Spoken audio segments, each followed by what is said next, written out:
ইম্মা ইয়াবলুগান্না ইনদাকাল কিবারা আহাদুহুমা, যদি তোমাদের বাবা মা উভয়ে যদি উভয়ের একজন যদি বার্ধক্য হয়ে যায়, উফিউ ওয়ালা তানহারহুমা, তাদের সাথে এমন কোনো আচরণ করিও না, তাদের সাথে এমন কোনো অন্যায় করো না যাতে তারা উফ শব্দ ব্যবহার করে। উফিউ ওয়ালা তানহারহুমা, এবং তাদের সাথে ধমক দিয়ে কথা বলিও না। ওয়া কুল্লাহুমা কাওলান কারীমা, যদি বাবা মায়ের সাথে যদি তোমার কথা বলতে হয় তাহলে তুমি নেকভাবে সৎভাবে তুমি কথা বলো, তাহলে তাদের সাথে সঠিকভাবে তাদের সাথে কথা বলো, খারাপভাবে তাদের সাথে কথা বলো না রে যুবক।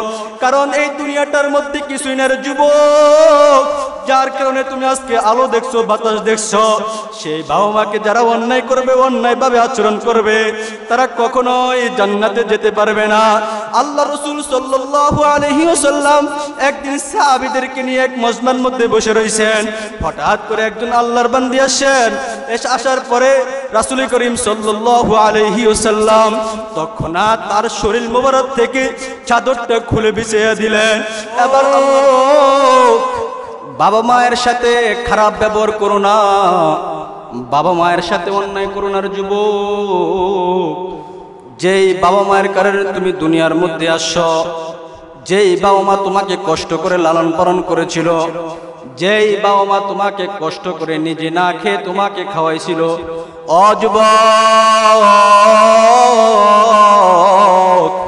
আজকে তুমি বিবি পাইয়া তোমার বাবা মাকে বলে গেলা, আজকে তুমি নিজেই টাকা পয়সা পাইয়া তুমি তোমার বাবা মাকে বলে গেলা, তুমি নিজেই গোস্ত দিয়া গোস্ত রান্না করে নিজেই খাও, কিন্তু বাবা মাকে তুমি গোয়াল ঘরের মধ্যে রাখছ, বাবা মাকে তুমি একদিনও গোস্ত দিয়ে ভাত খাও না, অথচ তুমি নিজেই সুন্দর সুন্দর জামা পরে ঠাকুরের যুবক। আজকে অনেক যুবকরা আছে, অনেক মানুষরা আছে যারা বাবা মাকে কষ্ট দেয়, বাবা মাকে কষ্ট দেয়। আল্লাহ বলেন, যারা দুনিয়ার মধ্যে বাবা মাকে কষ্ট দেবে, যারা দুনিয়ার মধ্যে বাবা মাকে অপমান করবে, তারা কখনো জান্নাতে যেতে পারবে না।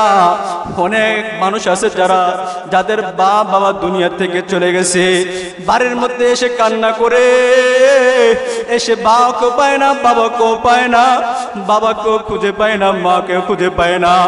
অনেক যুবকরা আছে বাবা আর মায়ের কবরের পাশে গিয়া কান্না করে আর বলে, মা আমাদেরকে এতিম করে দুনিয়া থেকে চলে গেছো, আজকে দুনিয়ার মধ্যে আজকে একা একা।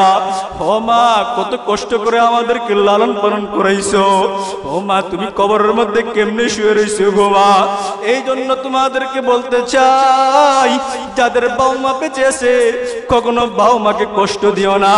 আল্লাহ পাক রব্বুল আলামিন কোরআনের মধ্যে বলেন, ইম্মা ইয়াবলুগান্না ইনদাকাল কিবারা আহাদুহুমা, যদি তোমাদের বাবা মা উভয়ে যদি উভয়ের একজন যদি বার্ধক্য হয়ে যায়, উফিউ ওয়ালা তানহারহুমা, তাদের সাথে এমন কোনো আচরণ করিও না, তাদের সাথে এমন কোনো অন্যায় করো না যাতে তারা উফ শব্দ ব্যবহার করে। উফিউ ওয়ালা তানহারহুমা, এবং তাদের সাথে ধমক দিয়ে কথা বলিও না। ওয়া কুল্লাহুমা কাওলান কারীমা, যদি বাবা মায়ের সাথে যদি তোমার কথা বলতে হয় তাহলে তুমি নেকভাবে সৎভাবে তুমি কথা বলো, তাহলে তাদের সাথে সঠিকভাবে তাদের সাথে কথা বলো, খারাপভাবে তাদের সাথে কথা বলো না রে যুবক। কারণ এই দুনিয়াটার মধ্যে কিছুই না রে যুবক, যার কারণে তুমি আজকে আলো দেখছো, বাতাস দেখছো, সেই বাবা মাকে যারা অন্যায় করবে, অন্যায়ভাবে আচরণ করবে, তারা কখনোই জান্নাতে যেতে পারবে না। আল্লাহ রাসূল সাল্লাল্লাহু আলাইহি ওয়াসাল্লাম একদিন সাহাবীদেরকে নিয়ে এক মজমার মধ্যে বসে রয়েছেন। হঠাৎ করে একজন আল্লাহর বান্দী আসেন। আসার পরে রাসূল করিম সাল্লাল্লাহু আলাইহি ওয়াসাল্লাম তৎক্ষণাৎ তার শরীর মোবারক থেকে চাদরটা খুলে বিছিয়ে দিলেন। এবার আল্লাহর বান্দী বসে গেলেন। রাসূল চিন্তা পেরেশান হয়ে গেলেন।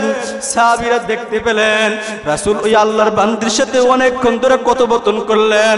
অনেক সময় কথা বলার পর যখন ওই বৃদ্ধা মহিলাকে যখন বিদায় করে দিল, সাহাবীরা জিজ্ঞাসা করলো, ইয়া রাসূলুল্লাহ, ইয়া হাবিবাল্লাহ, ওগো আল্লাহর রাসূল, যখন একজন আল্লাহর বান্দী আপনার সামনে আসলো তখন আপনি চিন্তা পেরেশান হয়ে গেছেন, তখন আপনি নিজের চাদরটাকে বিছিয়ে দিয়েছেন। ওগো আল্লাহর রাসূল, রাসূল আপনি কেন চিন্তায় পেরেশান হয়ে গেছেন? এই আল্লাহর বান্দিটাকে আপনি নিজের চাদর মোবারকটা জমিনের সাথে বিছিয়ে দিয়েছেন। রাসূল সাহাবীদেরকে বলেন, ও আমার সাহাবীরা, তোমরা কি জানোনি সে কে? এটা হলো আমার দুধমা হযরত হালিমা রাদিয়াল্লাহু তাআলা আনহা। ও দুনিয়াবাসীদেরকে বলে যাই, আল্লাহর রাসূল সাল্লাল্লাহু আলাইহি ওয়াসাল্লাম তার মাকে কি পরিমাণ মহব্বত করত, কি পরিমাণ সম্মান করত। তার মা হযরত আমিনা রাদিয়াল্লাহু তাআলা আনহা, তার বাবা দুনিয়া থেকে ছোটবেলা চলে যায়, রাসূলকে এতিম করে চলে যায়। রাসূল মাঝে মাঝে বাবা মায়ের জন্য কান্না করত, মাঝে মাঝে চিৎকার দিয়ে দিত, আমার রাসূল এতিম ছিল। মাঝে মাঝে রাস্তার মধ্যে তিনি ঘরে ঘরে কান্না করত মায়ের জন্য, মাঝে মাঝে তিনি রাস্তার মধ্যে কান্না করত। সকলের সন্তানেরা বাবা বলে মা বলে ডাকতে পারতো, রাসূল মার বাবা বলে ডাকতে পারতো না। এই জন্য আমাদেরকে সবাইকে উচিত বাবা মায়ের খেদমত করা, বাবা মায়ের সাথে কেউ যাতে খারাপ আচরণ না করে। হযরত আনাস রাদিয়াল্লাহু তাআলা আনহু থেকে বর্ণিত, হযরত আনাস রাদিয়াল্লাহু তাআলা আনহু রাসূলের দরবারে 10 বছর বয়সে খেদমত করতে গিয়েছিলেন। আরো 10 বছর তিনি খেদমত করেছেন। যখন 20 বছর হয়ে যায় রাসূলের দরবারে, তখনই আনাস রাদিয়াল্লাহু তাআলা আনহু খেদমত করে। একদিন আনাসের মা আনাসকে ডাক দিয়ে বলে, আনাস, তুমি একদিন রাসূলকে আমাদের বাসায় দাওয়াত দিও।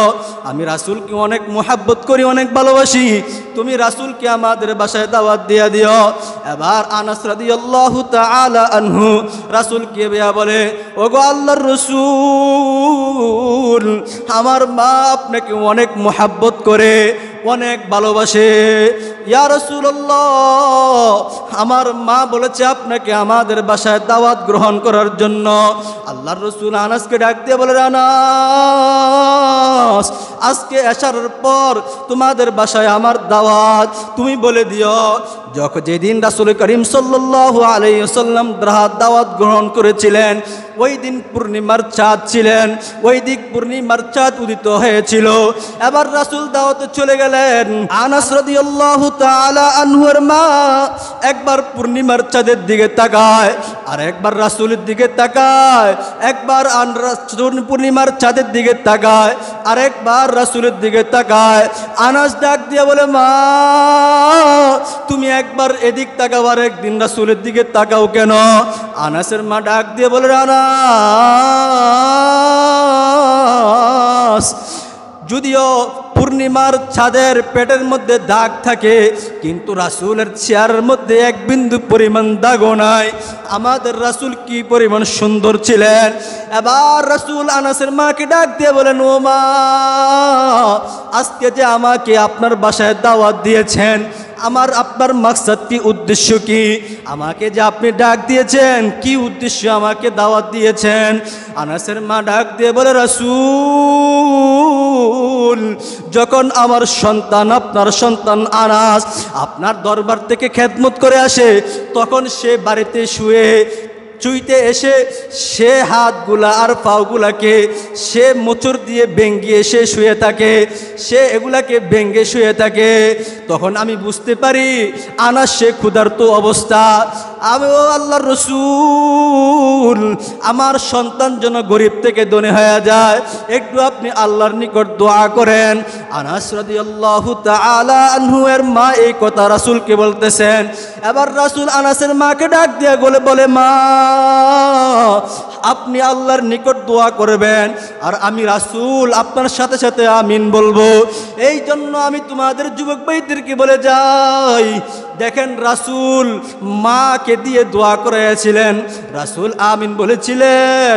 আজকে দুনিয়ার মধ্যে অনেক মুরিদ আছে, অনেক ফিসাব আছে, যেই মুরিদরা ফিসাবকে মা বাবার চেয়ে বেশি মানে, কিন্তু মা বাবাকে গোস্ত দিয়ে খাওয়ায় না, পীর সাহেবকে খাওয়ায়। পীর সাহেবকে বছরের পর বছর ছাগল দিয়ে দেয়, গরু দিয়ে দেয়, কিন্তু বাবা মাকে একটু গোস্ত দিয়েও খাবার খাওয়ায় না, মা বাবাকে খেদমত করে না। আর মুরিদরা পীর সাহেবের পাগুলাকে সুন্দর করে ধুইয়া দেয়, পীর সাহেবকে সুন্দর করে গোসল করাইয়া দেয়, কিন্তু একদিনও বাবা মাকে গোসল করাইয়া দেয় না, একদিনও বাবা মাকে পাগুলা ধুইয়া দেয় না।